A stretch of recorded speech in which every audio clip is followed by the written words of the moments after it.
Look, I'm not pissed to the point where I'm annoyed and I'm going to call people out their names, or especially people that I love, like the person I'm about to talk about in a few minutes. She struggled with physical defense she's faced at the professional level and voiced frustration with the league's officiating, recently telling reporters, quote, "I feel like I'm getting hammered and everybody is physical with me, and opponents get away with things that other people don't get away with." That's what Caitlyn Clark said, that it was a cheap shot. It was not a basketball play. She should have been ejected, number one.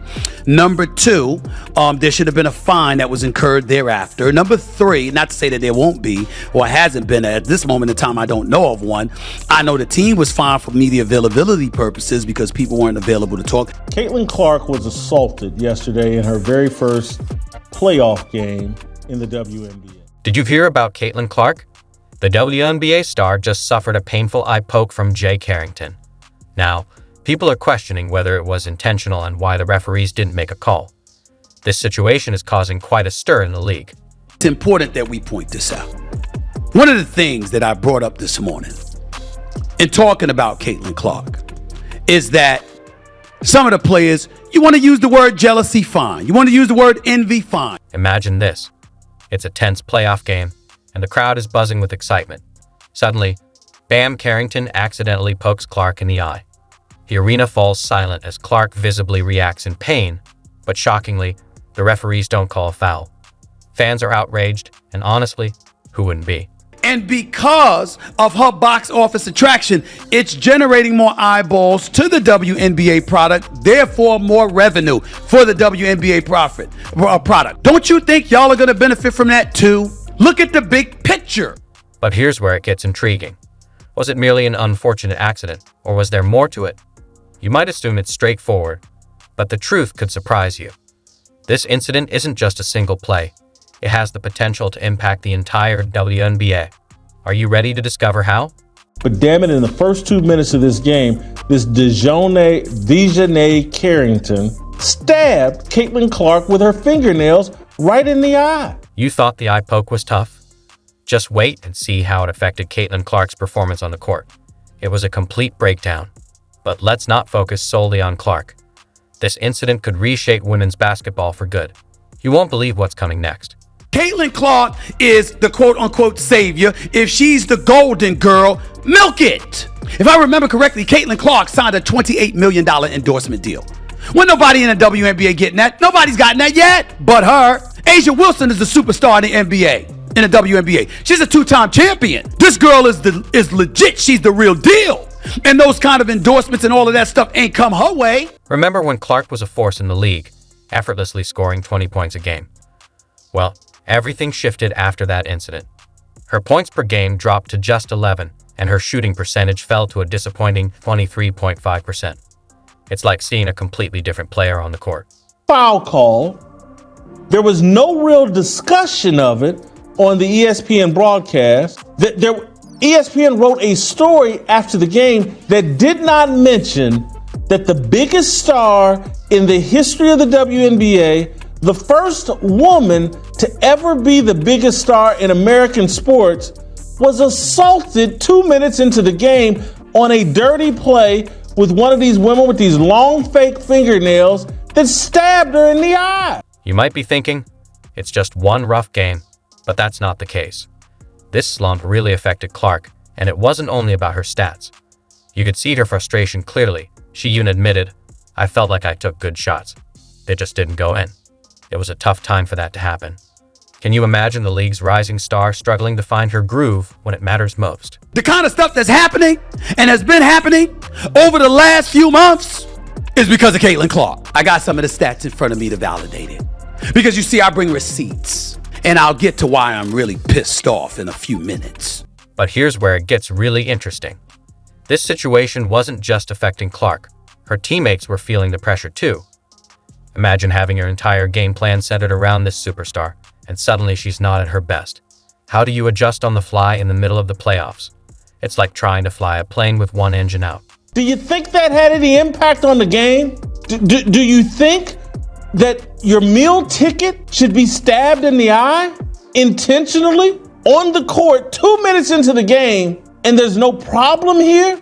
It's not worthy of discussion? I read this ESPN story to Alyssa Thomas had a triple-double and so scored X number of points and the Connecticut Sun knock off the Fever. And I'm reading the story, I'm like, where's the mention of the fact that the Michael Jordan of the WNBA was assaulted? And the fans? They were livid. Social media lit up like a buzzer beater going in. Everyone, including their grandmothers, was demanding the WNBA take action. Where were the referees? Why didn't they call a foul?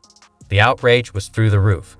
Exaggerating. This Caitlyn Clark's trying to pass the ball in the first 2 minutes of the game, and this woman swats at the basketball and somehow decides to turn her hand down and her fingernails and jab them right into the eye of Caitlyn. But here's the kicker.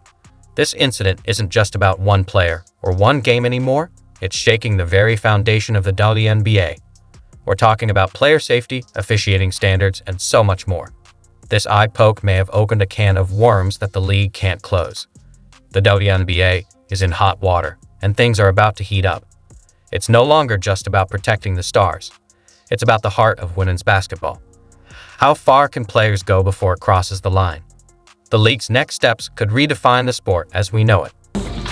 Could you tell us a little bit about your eye, the hit, if it affected you, how it affected you, and through the rest of the game? Thanks.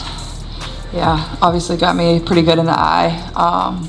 Think about it. One moment we're engrossed in a thrilling playoff game, and the next, we're facing issues that could forever change women's basketball. It's not just about Caitlyn Clark's eye anymore. This incident has opened up a whole new set of challenges. Let's discuss player safety. The WNBA is walking a fine line here. On one side, there's the intensity that makes the game exciting. On the other, the necessity to protect their stars. It's like trying to keep a pot from boiling over while turning up the heat. How do you maintain that fierce gameplay without putting players at risk? She's going to face a level of racism from black players, and she's going to face a level of hostility from lesbian players because she's not on team LGBTQ. She's a Catholic. She's got some boyfriend. She's going to walk into a extremely hostile environment. But here's where it gets really complicated. Some are hinting at underlying racial tensions. Yes, you heard that right. Clark is a white player in a league where most players are black. While no one is claiming that race caused this incident, some people are questioning whether her success might be causing friction with other players. It's a sensitive topic, but we can't overlook it. This is what you pointed out, and I think this is real, and it's the real difference between men and women at our core. The women will be very jealous, and that, I think, is going to be a monster problem. I hope they get over it for the winning. Guys like to win, even if they're not the star. Well, great, we'll get a championship. Well, everybody jump on Michael Jordan's back. Everybody jump on Larry Bird's back. I don't know if that'll happen with Caitlyn Clark. Now the WNBA faces a significant decision. How they choose to handle this situation could shake the league for years to come. We're talking about more than just one foul. This could alter their approach to aggressive play, how they safeguard their stars, and even their marketing strategies. It's as if they're rewriting the rulebook on the spot. No foul call. No refs stopping the game to go, is this a flagrant? None of that. Just everybody moved on. Your biggest star, your meal ticket, the reason why you have relevancy, just got stabbed and assaulted. And here's the kicker. It's not just about the WNBA.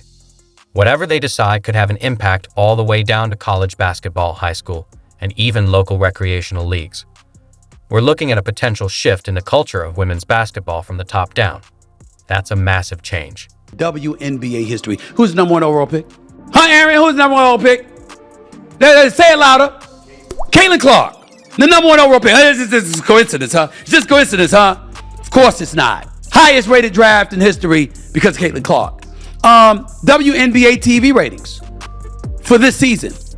Ladies and gentlemen, do you know it skyrocketed? ABC announced it had its most viewed opening weekend doubleheader ever, with 2 games combined and an average 1.5 million viewers. That marks a 143% increase from a WNBA doubleheader on ABC a year ago. Did you know that? Did you know that? Did you know that? But here's the real challenge. The WNBA is at a crossroads and needs to make some tough decisions quickly. Do they clamp down on aggressive play, or do they risk alienating fans who thrive on the intensity? Do they confront the racial issues at play or ignore them? These are not simple questions, but they need clear answers. Dijonai has a history with Caitlyn Clark, like many of these girls in the WNBA, but she's at the top of the list along with Kennedy Carter in Chicago and Angel Reese.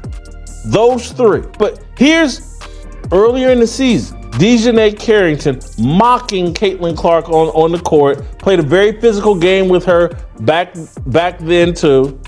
And look, does Caitlyn Clark do some histrionics, some flopping, and perhaps I'm giving them this out on what happened yesterday. Perhaps if Caitlyn Clark wasn't known as a flopper, the refs would have taken it more seriously when she got stabbed in the eye and fell to the court. One thing is certain. The WNBA can't ignore this situation. Fans are paying attention, players are waiting, and the entire basketball community is on edge. Whatever decision they make will shape the future of women's basketball. We could be on the brink of a whole new game. While the dust settles, the landscape of women's basketball may never look the same. Fans are calling for action, players are voicing their concerns, and the NBA is listening. What unfolds next could change the game forever. Rookie of the Year race is over, but we just have to understand that when a transformational figure enters the fray, you got to pause and then isolate and compartmentalize and give them the love that they're due. And in this case, it belongs to Caitlyn Clark. For me and Camilla, this is the most we've ever lost in our life. I only lost 7 games in my last 2 years at LSU. So, it's been hard for me. But adjusting and just kind of have that mindset of, just moving on has been something I try to give myself a little bit of grace. But you've known they were coming for you when you were waving your hands in your face to mock Caitlyn Clark when you were beating her for the national championship. Caitlyn Clark has just made WNBA history by being named the unanimous Rookie of the Year, with every voter selecting her for the honor. However, Angel Reese has expressed her dissatisfaction with the result, openly questioning whether Clark genuinely earned the award. Caitlyn Clark is box office. She is a star. If Angel Reese was older, I would have gotten on her about what she just said. Because I would have been like, how naive can you be? But she is young. It's only 22. Can you believe the drama unfolding right before us? This has escalated beyond just an award.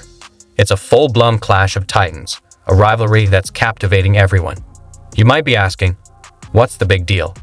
Well, trust me, this is monumental. But they still ask you about Rookie of the Year. Yeah. What is your stance on that?